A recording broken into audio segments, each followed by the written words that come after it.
নমস্কার সবাইকে, আশা করি সকলেই ভালো আছে। এর আগে আমি কীভাবে ছবি আঁকা শুরু করবে এই নিয়ে আমি দুটো ভিডিও বানিয়েছিলাম। তা এটা পার্ট 3। তো যারা এখনও আগের দুটো ভিডিও দেখোনি তারা অবশ্যই ভিডিওগুলো স্ক্রল করে দেখে নেবে আগের পার্ট দুটো। তা আমি বারবারই বলেছিলাম যে কোনো কিছু আমাদের নতুন করে শুরু করার ক্ষেত্রে আমাদের কোনো বয়সের প্রয়োজন নেই। এই যে বলে না, শেখার কোনো বয়স নেই। তা যাই হোক, ভিডিওতে আমি যেভাবে বেসিক শেপগুলো দিয়ে আমি যেভাবে ছোটো ছোটো করে জিনিসগুলো তৈরি করছি, এরকমই বেসিক শেপ ইউজ করে তোমরা অবজেক্টগুলো ড্র করতে পারো।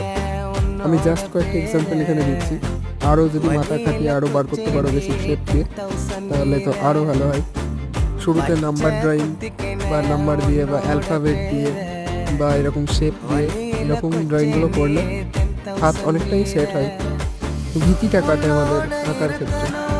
তবে সব কিছুর মূলেই প্র্যাকটিস যদি ভালো হয় তাহলে অবশ্যই কোনো কিছু নতুন জিনিস আমরা সহজেই সেটাকে শিখতে পারি।